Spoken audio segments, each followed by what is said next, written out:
All right, so we were just talking, off air beforehand, but for everybody else who's, possibly new to your background and your story, Warren, why don't you kind of let us know who you are, what you've been doing, and some of the things you've been studying and people and teams you've been working with. Sure. Well, let me first just say thank you guys for having me on today. It's always a pleasure to burn people's ear off about BFR and sports. So thank you. Gosh, I'll try keep it succinct. So I started my career in professional sports in 2010, 2011. Started over at Munster Rugby. So at the same time, I was doing a PhD, and that was funded by Munster Rugby at the beginning for the first 2 years. I then was afforded the opportunity to come back to England and work for England Rugby Sevens, which was under a gentleman that I think we all know, Dan Howells. So he was my line manager there. They funded the last 3 years of my PhD, so it was a match funded thing through Liverpool John Moores University. And then from there, I guess I did a bit of consultancy. I worked for various different rugby union teams, Leicester Tigers, rugby league teams such as Salford Red Devils, and then I started transitioning into football. The whole time doing this, however, I was still working at England Rugby Sevens. That was kind of my main vocation for several years. I moved into the Premier League with Hull City. Unfortunately, got relegated the year I joined. Nothing to do with me, of course. And then I took a post with Derby County as well. But then, obviously, my whole life took a bit of a segue into a completely different area, related but completely different area, which is obviously blood flow restriction training and creating wearables. But I'm sure we'll go into that in a second. So yeah, that's kind of succinctly my history of working in professional sports, doing a PhD, and then transferring into business, essentially. What, like you said, you had that transition. What helped and make it as smooth as possible of a transition for you? And, what specifically led you to do, this new wearables and, go down that rabbit hole? Sure, great question. I guess I'd seen blood flow restriction training, or some people call it occlusion training, used at every single club I'd ever worked in. So there's 8 or 9 clubs there. And obviously doing a PhD, I was a bit of a geek, a scientist, writing research, writing book chapters. That was kind of my forte. So I was always in the books and the research. So I saw these players doing BFR and I was like, this looks counterintuitive. They're wincing in pain. Their limbs are blowing up red and veiny.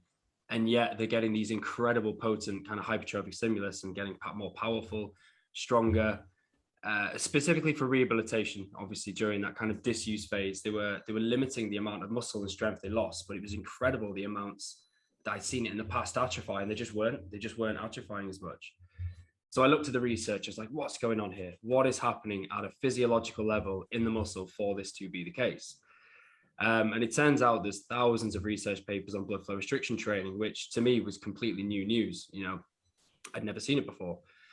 So I asked the physios and the doctors and the S&C coaches in the club who had been using it for rehab purposes with players, why are you not using this for healthy athletes for improving performance? Why are you not using this for accelerating recovery, post-match play, post-intense exercise? Because the literature was quite clear on that. The physiology was there. It was concrete. It was evident. This will work to improve performance of athletes. And what it was, simply, the answer every single time was the tools that were currently available prior to Hytro being developed, which is completely impractical and complex and really cumbersome to use. So I'm sure you've seen them, the wired or pneumatic devices. They're long strips, they're like bladders. And then you obviously have to supervise the person, the athlete, using that product so that it's in precisely the right location, proximal on the limb, whether that's lower limb or upper limb. If it's not in the right position, it's unsafe. So first of all, you have to supervise someone doing this practice. Secondly, you're trying to get them pumped up to a specific pressure. Thirdly, there's wires hanging out. Unless you have a really expensive piece of equipment, then there's an actual machine hanging off you, 5,000 pound piece of equipment. So it's just really complex to do. So I just said, how do we make this simplify? How do we make it simple while retaining all of the safety, but making it so that it's accessible so that everyone can actually benefit from this type of training? Because the science is there, right? We know it works, but we can't access it. So it was actually at that point quite quick to come up and conceive of the idea to create that product, which was essentially integrating blood flow restriction technology within sportswear, so that we ticked all of the safety parameters firstly, which is really important. And one of those is the proximal location of the straps. So with Hytro, we've developed a product where the straps are always in the right place. So if you put this product on and you strap in, it's proximal on the limb. I mean, that takes 30, 40 seconds to set someone up normally with a cuff. So immediately you've circumvented that issue. So what it means is we now have a safe, practical, and accessible way to do BFR that we can scale with athletes. So normally a coach would do it one-on-one. Now you can actually do it with a whole squad of athletes. So if you think about the implications of that and what that opens up in the world of sports, especially for recovery, that's really kind of the focal point for us right now. You can now get a whole squad of athletes post exercise intervention or post game, recovering with blood flow restriction in a method that's proven to work very effectively. But you can do it at scale altogether and very simply and very easily. So that was just never possible before. There were people doing it. There were people like Dan Howells. He was doing it with pitchers in baseball in America. So they had a lot of, obviously, abrasion and kind of the joints were injured, or they were always in a bad way, basically, with the pitching arm. So he would use it for recovery post exercise or post match play. And he was finding great efficacy with that. So there are people doing it one-on-one, but how do you scale that? There was just nothing available to do that. So yeah, long story short, that's why we created Hytro initially, just to make it accessible. And I think you're right. Like a lot of coaches, so I mean, for me personally, I didn't know that there could be the use for it. Recovery wise, I had heard about the benefits of doing like the 30 and then the 15s afterwards, and even saw coaches when I was at Iowa did like a squat with it on their legs, or then even like bicep curls on their arm. On your guys' website, you guys have different protocols in terms of the strength and then the recovery and the anaerobic. Can you talk specifically about each of those in the practicality? Because again, you made BFR scalable with this new product. How can you make it scalable to all the coaches and all of our members that are going to listen to this, like, hey, okay, these are the different methods. Sorry.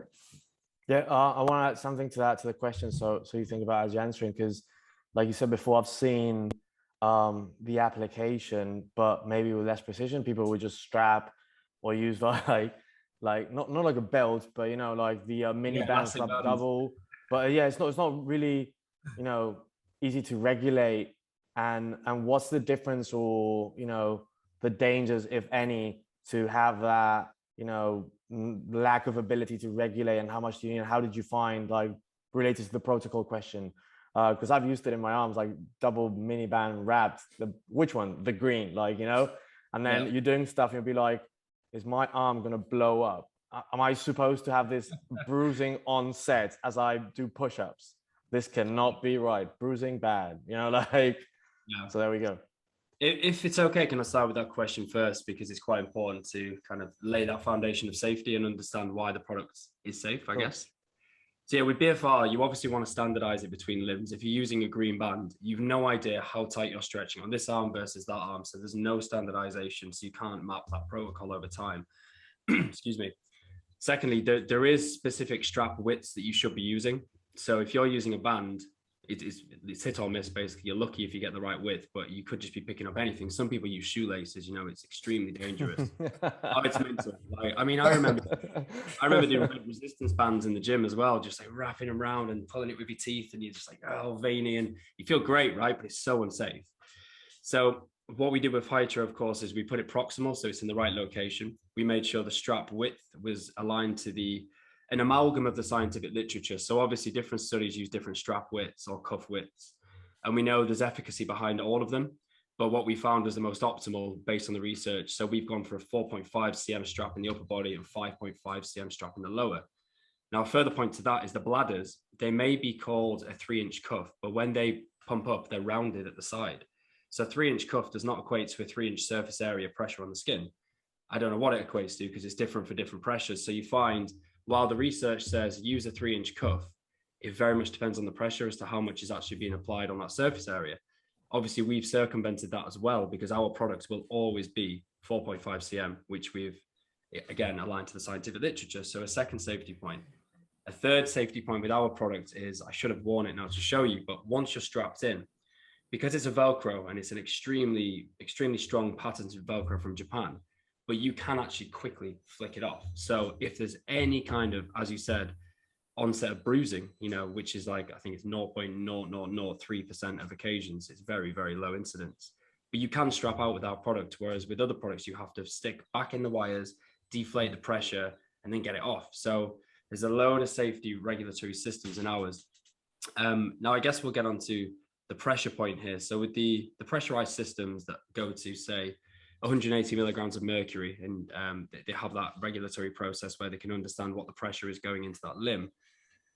That is relatively important, especially for rehabilitating athletes, because you need to manage that subjectively over time. You should know, this week we did 180 milligrams of mercury. They responded this way. Let's try 190, let's try 200, whatever. So I get it. You cross the T's and dot the I's with 20 million pound players. However, for a healthy athlete, what is more important? Is it actually having a practical ability to use BFR, or not using it because you have to be so precise with the kind of pressurized gauges? Now, the problem with that then is, you're going to have to spend, 5 minutes setting this guy up and supervising him. So again, it's one-on-one. It doesn't allow you to do it in a practical sense. So it circles back to safety. You need to make sure you're using a product that's safe. And we've proven with Hytro, we've got a research study out, that we are sub-occlusive even at max setting with any limb girth. So what that means is you cannot occlude the artery with our product. And that's the issue with BFR. It's location and sub-occlusive. So because we've published this research and we know our products cannot take you to full occlusion, that means that we know it's always sub-occlusive. And therefore, because a range of occlusive pressures work and are effective, does it really matter where you are within that range? As long as it's sufficient pressure and it's safe, and now it's practical, then you can use it with loads of people. Does that kind of make sense to you? Or do you have any kind of questions on that point? No, like you said, that makes it scalable, and it's safe. So now, how about like what the different protocols? So with it being scalable and with it being safe, okay, what would you recommend for coaches starting out? Like, hey, let's start with the recovery, and then okay, this is what the recovery protocol is. This is why we made it. And then next, hey, we recommend the aerobic. This is the protocol, and then the strength. But if you could talk about those three that you guys have on the website, and then we can dive into even more specifics on the strap and putting it on, and kind of giving us coaches the 101 on how to do it. Yeah, no problem at all. So recovery is kind of our, BFR 101 these days, because it's something that has the largest effect for athletes. Is that what everybody would say? And maybe it's different. Like, is that just what everybody would say? Or is that where strength coaches should be thinking, like, hey, BFR, use it for recovery first? Or what would you tell us should be a heuristic about BFR? Yeah, so I guess traditionally it's been used for rehab and for hypertrophy strength, and kind of individual cases for aerobic even. Okay. However, the biggest bang for buck in a healthy athlete is definitely recovery. Obviously, we throw millions of pounds at this each year in the Premier League, or, we spend a lot on recovery products. And this is something that gives you a significant recovery effect in a very, very small time frame, very efficiently, and a very practical way as well. So the bang for buck for recovery is massively up there for BFR. Now, of course, it's very effective for strength, power, endurance training, of course, as like a top up. And we'll go into that in a second, but recovery is really where you're going to get the biggest bang for buck. So in terms of recovery protocols, I'll go through the two protocols we recommend using, but there's a few clubs, and I've got some anecdotes of, Premier League clubs, Championship clubs, and some rugby union clubs using it very, very effectively in a different kind of way. And what this boils down to is the practicality and the logistics of that particular club. We all know we've worked in different club settings, different cohorts of athletes. They may not like cryotherapy in this club, don't do it. They may love it in this one. Okay, everyone does it. There's just different practical or logistical barriers in different clubs. So for recovery, we recommend doing either passive BFR, because it's extremely simple and effective, or kind of active BFR, we call it, which is basically something like a bike flush, but you add this on top. Now, the reason that is we want to make this something that doesn't actually have to impact your programming. So this is something that comes in, sits alongside something you're already doing. So it's so easy to program and integrate. It's not something you're doing additionally to. This is something you can do at the same time as something else. And therefore, as a coach, you're getting double bubble, you're getting double bang for buck. You're doing whatever you're doing already, but you're getting this recovery effect. And just to give you an example of that, it would be post-game in the changing rooms. All the lads are sat there having a debrief, having a chat with the coach, having food, having the protein shakes, whatever they're doing. some people will go for Normatec, which is a fantastic product, but it's very cumbersome. So you've got to sit there, lay there for however long, have these big boots on, have a machine next to you, and you've got to wait for your turn to go on that. With this particular product, you can all be strapped in at the same time. You can actually walk around, you can, have a protein shake, continue what you're doing, but getting the recovery effect. So it's actually not impacting anything else that you're doing other than adding that recovery benefit to the person. The other way is on the coach after an away game. We've seen a lot of benefit from that because that's wasted time. You're on a coach, you're bathing metabolites, you want to flush that system. You should probably really be getting up for a little walk every now and then to keep the body moving. But we don't, we sit there. However, you can apply blood flow restriction in a manner of 3 by 5 minute rounds of passive BFR. And that's all you need to do. And you will accelerate that recovery process. Now, again, that's, you're stuck on a bus. It's wasted time. You can actually implement this in an area that you couldn't implement anything else before. So it's giving that additional benefit. So one club that's doing it really well. I'm not sure if I'm allowed to name names, so I won't for now, just in case. But they do a pick and mix at the club, post intense exercise, or on a recovery day, which is essentially 3 stations. This is what they've always done for recovery. And one will be breathing techniques. So I won't profess to understand exactly what they're doing, but it's kind of just breathing techniques to do for a 5-minute period of time, just sat there passively. Another station is low load resistance exercise. So it could be something like jammer presses, resistance bands, hex bar jumps, just really low load, low impact kind of resistance exercise. And then the other station is aerobic. So they'll jump on a bike, an assault bike, a rower, just whatever can get half the squad on at that time. And they'll cycle through. So they'll do 1 of each, 5 minutes on each. Now that lends itself absolutely perfectly to BFR because the BFR protocols for recovery are typically 3 by 5 minute rounds, understrapping for 2 minutes in between.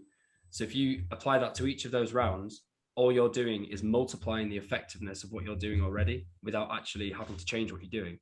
So if you're doing breathing techniques, you strap in the legs at the same times for that 5 minutes. Do what you're doing. You're obviously going to get all the scientific stuff that's happening here, which I'm sure we'll go into shortly. Unstrap, you get the flushing, the reperfusion. You then move on to the next station. You do it then with strength work, and then you move on to the next station. You do it with your aerobic work. So that's a pick and mix that one club does. And what they find is some players love 2 of the stations and they don't love the 3rd. So they'll double up on one of the stations. Or someone loves only to do aerobic. They won't do the other 2. But what they know is they have to do 3 rounds. So we get 3 by 5 minute rounds of BFR on top of what they're already doing. So yeah, that shows you kind of the passive element of BFR for recovery and the active element of BFR for recovery. Now, because BFR is quite a gray area, all we actually want to achieve is swelling for a period of time and then reperfusion, which is the unstrapping and the flushing. So the actual protocol doesn't really matter too much so long as you cause that swelling and keep it there locked in for a while and then unleash it and then strap back in. So realistically, it could be 3 5-minute rounds, but it could be 1 10-minute flush on a bike if you wanted. If you've got a player who wanted to just jump on a bike and just spin away, slow cadence, 10 minutes, fine. You do that, strap them in for 10 minutes, go 30-40% effort. You've got BFR applied, so you're going to multiply the effectiveness of that anyway. Bish, bash, bosh, you're done. And that's not impacted anything they're doing because they're already doing it. Okay, so piggybacking on, sorry to cut you in. Piggybacking on that question, if you don't mind, Justin, but,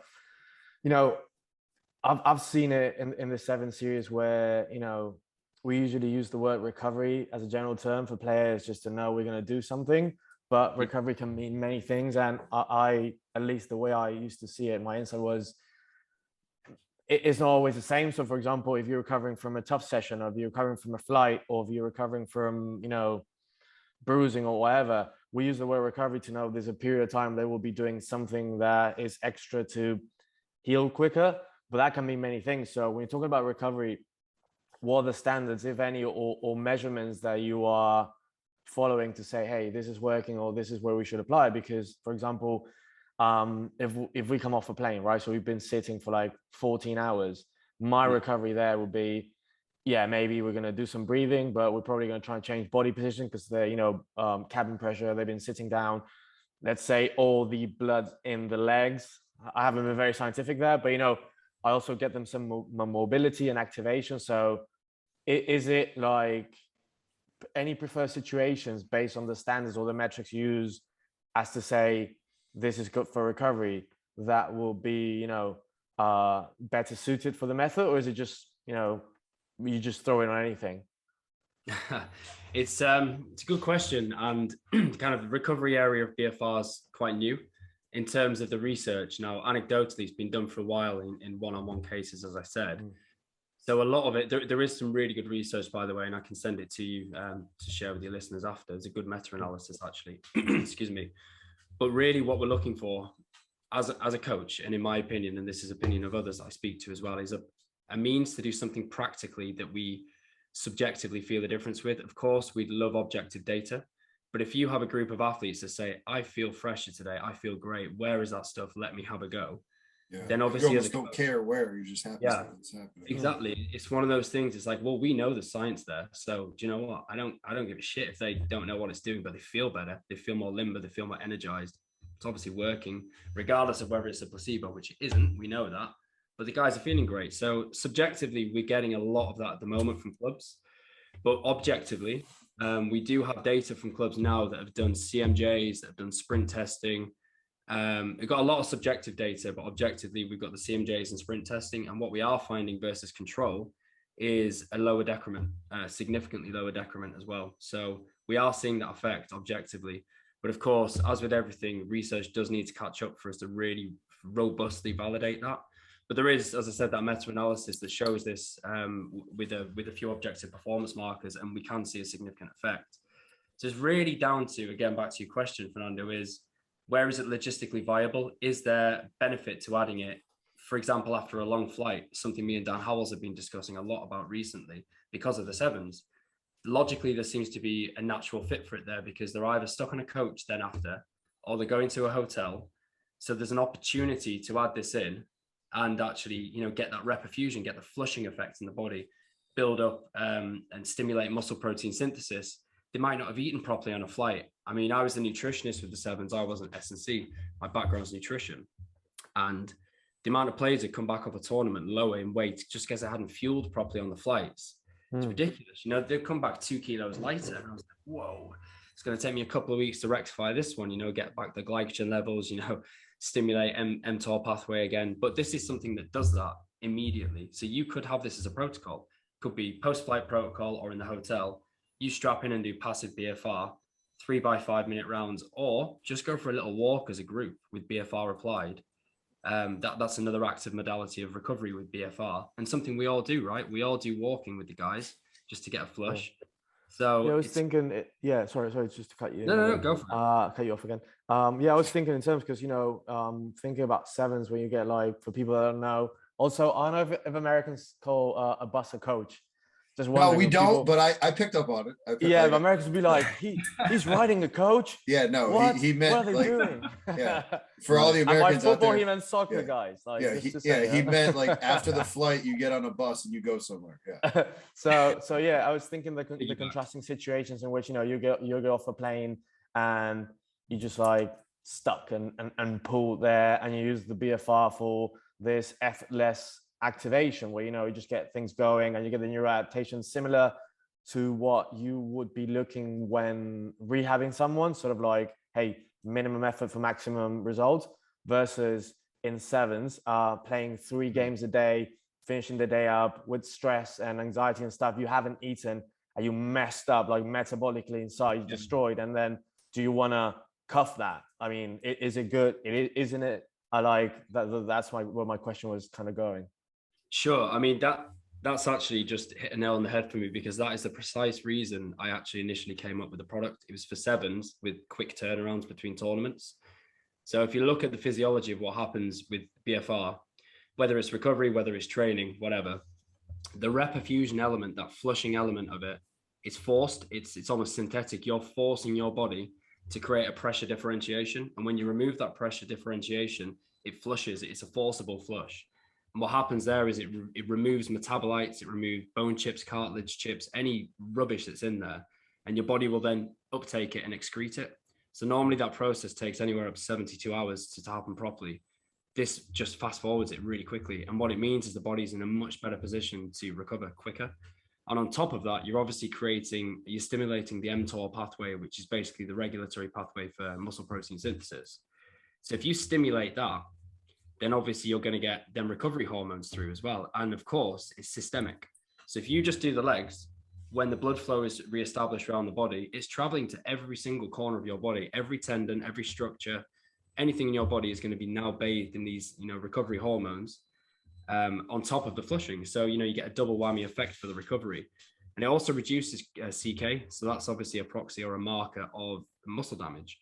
It can reduce them in the blood, which obviously then helps to reduce the inflammation and helps you recover quicker. So yeah, that's a perfect opportunity to use BFR, is straight after the game in a quick tournament succession, for sure. So sort of would aim to be compression garments on steroids, like the same principle, just going, like helping that circulation, which, is obviously like the healthy process, just speeding it up, just helping it work. Because that's how you recover. Like I remember with the boys, it would be, let's do something, let's get to a certain fitness state in which we can recover by moving, by getting that oxygen and like getting like healthy release of, the natural process to getting better, like you said, with short turnarounds and stuff. So yeah, that sort of answered my question, I guess. Yeah, I mean, to be honest, it comes across as like a magic bullet, but realistically what we're doing is harnessing the body's own resources anyway. So it's not like we're taking something synthetically, like a supplement or anything. We're literally just using the body's own abilities, but augmenting them essentially. So that's why it does come across a magic bullet, because it affects you in so many different ways. I mean, even like tendon stiffness and tendon health, so that's another element. Bone, osteo improvements, you can improve bone mineral density with this. There's just so many incredible ways that you could apply this, but it's the same protocol. And that's really important, because that's when it gets confusing. It's like, oh, so this is just for recovery, or it's just for strength training. It actually impacts so many different areas of the body, but we just need to be laser focused on how we obviously articulate that to athletes and coaches, because it gets a bit too much and too confusing. So yeah, for us, it's recovery, it's passive recovery and active recovery. And that's our two pillars really for recovery in sports. But with regard to the other modalities, Justin, so load resistance BFR, that's probably one of the most researched pieces of BFR in the literature. So we know it works. We know it has comparable strength and hypertrophic gains as heavy load resistance exercise, which is actually quite interesting. Now, let me caveat this and say BFR is never, ever in place of strength training. Strength training is the pillar of obviously strength conditioning, right? But because we know it does elicit comparable strength and hypertrophic gains, we always know it's in the back pocket to use for a person who, let's say, is playing at the weekend, cannot have any additional load because we don't want to overload their CNS. What we can do is blood flow restriction training, because it doesn't cause any fatigue to the CNS system, but it allows you to get that stimulus into them so they can continue to progress in season, where normally you're either maintaining or dropping off gradually throughout the season. You now have a modality to actually improve that athlete week on week on week, even if they're playing, which obviously has massive implications for team sports. It's exactly the same for aerobic as well. So if you have a player who's not particularly well conditioned or not particularly fit, because of what happens in the muscle when you just do a really slow cadence cycle or walk with BFR, it's something called angiogenesis. I'm probably teaching you guys to suck eggs here, but for the listeners, angiogenesis basically is capillarization of the muscle and mitochondrial biogenesis. So in layman's terms, when you make the muscle swell with BFR in the leg, the muscles are screaming out for oxygen, because oxygen is going in, it's used by the muscle for energy production. The deoxygenated blood then gets stuck because the return flow is stuck. So the muscle becomes hypoxic. That's the trigger for everything that happens with BFR. So what happens then is the muscle says, well, I need some oxygen in here, man. I can't continue to exercise because it's really slow cadence, slow twitch fibers typically. I need some oxygen to, cause, energy production. There's no oxygen. So what the muscle does is it says, right, I'm going to capillarize. I'm going to extend my capillaries so that I can deliver more oxygen to that muscle. And I'm also going to create more mitochondria, which are the little cells that obviously create ATP from oxygen and glucose. So because you have more of them, and because you have a bigger, wider distribution system, once you're unstrapped, that's your adaptation. So you are now better at delivering energy to that muscle. And therefore, you can improve endurance capacity, you can improve VO2 max, you can improve fitness of an athlete without actually taking them to that 90-95% zone. And because of that, you can do it day before a game if you want. There's no CNS fatigue. You can literally do it the day before a game, and the athlete will have no fatigue going into that game, and you still get an adaptive process. So that's kind of the three protocols really. One of the things that, hearing this, it made me think about what you said earlier in terms of how big and elaborate the process can be with other devices before you guys came out with your product. One thing that I remember from a physio who uses BFR here in the athletic training room is I think he had to get certified in it, and other athletic trainers, if they weren't certified in it, people weren't, like the higher ups weren't going to let any other athletic trainer use it because they weren't certified in it. Does that, like, obviously this can now be in a team setting. Do coaches need to be certified in it, or just kind of talk about that rabbit hole so that way? Because you've sparked my interest. Like I'm gonna dive into this now, so other strength coaches might be wondering the same thing. Yeah, I mean, I can't speak for the US because we've not fully explored it over there yet. I do know that some devices have FDA approval. Over here, as far as I'm aware, no, not at all. You don't need any of that. However, there are specific clubs who do require a BFR policy, like a safety document, which we obviously provide, but that's quite simply to upskill the practitioner who's going to be using it just in case they don't have like the information on the safety concerns or the contraindications, for example. It's also got a consent form, and it's got all the stuff you need to run through with an athlete. So there's basically a policy. It's about 15 pages, and we will give that to clubs. But to be honest, most of them don't want it or don't use it. It's only been 2 Premier League clubs so far that have actually requested that document. So by and large in the UK, as far as I'm aware, you don't need any certification. Now, of course, it'd be beneficial if people knew exactly what they were doing. But with Hytro as well, this is something we provide. We provide support. We're not just here to provide a device. We're here to provide support on how to use it. I go into clubs and I look at what they're doing with their programming. I'll work with the S&C coach and say, this is how I believe you could integrate Hytro BFR within your program. And it's minimal disruption because it's something we're adding on top of what you're already doing. And that's kind of where we get the relationships built, and we actually just work with one another to help with the programming. No, and I mean, in terms of, what you guys were talking about with travel and the sevens, like thinking about other sports over here in America, like you have your basketballs, baseballs, and hockeys that kind of travel and might have multiple games where they're on the road, but typically you'll have, your football, even lacrosse, they'll maybe just have one contest per week, and they're doing, like you said, they might fly, then be on a bus, and then get back to their facility and go home, at least in college sports. And, they'll have just a charter plane if they're a professional team. But in terms of being able to put on when they're flying, like this is something that the American sports could 100% utilize. Do you guys, and have other people been saying, the logistics, do they give them to the players and let the players put them back on, or is it, a strength coach or a PT or somebody that's going around and saying, okay, here's your stuff, recollecting it, or is that just dependent upon the team and how professional they're all able to handle it? Yeah, it's the latter really. We have some that obviously the kit men obviously just they wash them for them. So with the GPS vests. Oh yeah, so these are yeah, I guess that's a good point too. Like you talk about the handling and the care of that in addition to the logistics, but how often do they need to be washed? Is there any specifics about that? I didn't think about that.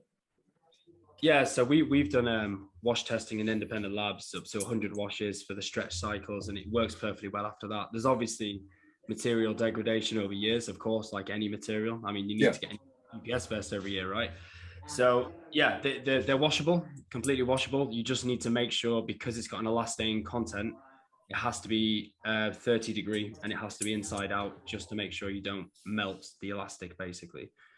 So yeah, in terms of the care of it, it's simple as long as you adhere to the washing and care label, but it's very simple to use.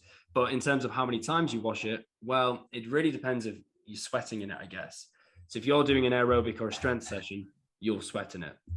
If you're doing passive BFR recovery, you probably won't. And you could even do that on top of you're already wearing leggings or you're already wearing something, you just pull them on a bus. So you could actually share them around if you wanted, COVID permitting. I don't know what the policies are at the moment. Obviously, that was difficult before, but you could just put them on top, do your 3x5 minute rounds. If you only had, say, 10 sets for the club and there's like 30 people who need to use them. But what we're finding is because of the cost of the items are very low, especially compared to other recovery devices. So we're finding clubs will just buy every player a set of shorts and perhaps a t-shirt as well. So, I mean, if you look at the cost of it compared to other devices, I don't know if I'm allowed to, I'm going to do anyway. So like Normatechs are like 1,200 quid. Fantastic bits of kit. They're really good. They work well. Gold standard for recovery. However, complex, cumbersome, difficult to carry around. You've got to sit there stationary for 15, 20 minutes. And they cost about 15 times what our product costs. So you can get 30 of these for 2 of them, and everyone can do it at the same time and move around. So in terms of the output, you'll get the same, but in terms of the practicality, you'll get way more, if that makes sense. Yep. No, that makes a ton of sense. And like you said, for the price, are there any things that you guys are doing for teams to try to get them like, hey, you buy X number, and because these professional teams or even Power 5 football, if they're like, hey, we'll buy 100, do you guys do after certain numbers you're working with them, or is that a, hey, email us and we'll let you know, like, type of a thing? Yeah, it's case by case, of course. It depends on marketing rights, and if you have a Manchester United come to you and say, we'll put you in the stadium, then it's a different story to a League Two football team who want to buy some. So there's obviously a massive scale there, but we want to see this utilized well and used properly. So as long as we can make sure as many people are using it as possible and people are seeing it, there's something to be spoken about in there. There's some, I'm sure there's some discussion we can have, sure. In terms of the, like you said, you mentioned that if people are going to get the lower body, like the shorts, would you recommend to people, hey, get the shorts before you get the shirt before the short, like in terms of, or obviously you'd say get both, but if a team is saying, we're going to get one or the other, which would you say, hey, let's get this? Yeah, again, it depends on what you're using them for. If it's pure recovery play, then the larger the muscle, the bigger the effect, of course, because you're causing that upregulation in MPS, which the bigger the muscle, the larger that's going to be. And obviously the rep fusion is really important for team-based sports like rugby, football, American football in the lower limb, because you're using them a lot. However, rugby and American football, there's another example, the upper body would be very important to consider the rep fusion in the limb, in the upper limb. So the flushing is only going to happen in the limb that's obviously occluded, but the systemic effect of hormones is going to be everywhere. So as a capture-all, I'd say shorts. But if you have squad athletes who have upper body niggles, the only way you're going to reduce that is by flushing with the upper body garment. So it very much depends on what you need for that club, if that makes sense. That makes a ton of sense. Because it's systemic, though, as I said, the shorts will be an overall recovery package for you if it's just more the hormones that you're after and flushing of the lower body. But a lot of rugby teams, though, to be fair, they have a lot of AC issues and a lot of overhead pressing or bench pressing issues. Yep. And obviously the literature shows us that not just for recovery, you can use this as ischemic preconditioning, which obviously is prior to a session. So what that does essentially is it warms up the tendons and the ligaments and the joints, and it reduces pain. And there's quite a lot of research on this too, which is great. And it reduces it by about 70%. So what we find is an athlete who couldn't previously lift heavy now can actually lift heavy if they've done this protocol prior to the session. So yeah, it has other unique benefits for subsets of athletes, like load compromised athletes. Where do you see, what's your 1, 3, 5 plan for the product and how you can continue to evolve? Do you have any plans to try to explore the education space, like you said, or what do you kind of envision? Yeah, absolutely. We're not here to just throw products in people's faces. It's no good to us without the education, because it's such a niche area right now. We want to make this mainstream and make people understand there's all this science here. It was never accessible. Now it is, and we're showing it to the world, and we need to educate them how they can benefit. So the 1-year plan really is just kind of embed it in elite sports, and obviously try to go cross-Atlantic as well. So we're trying to get into as many teams as possible, just get that exposure, build that awareness in elite sports, which we're already doing. We're making a fantastic start at that. That needs to then translate into consumers. So how do we then translate them stories into consumers? And, how do we show them what we've achieved here? And now you can scale that with consumers. What's really exciting for me anyway, I'm obviously speaking on behalf of the team, but is the medical element to this. So we're going we're doing clinical trials at the moment with a couple of the top surgeons in the country here. So one of Dan and Fernando, you'll probably know them as well, but like Andy Edwards. He's with South Africa, isn't he? Sorry, I didn't mean Andy Edwards, strength and conditioning coach. He was with Saracens. Andy Williams, yeah, so he was. I wasn't talking S&C. I mean Andy Williams, the coach, the surgeon. Sorry.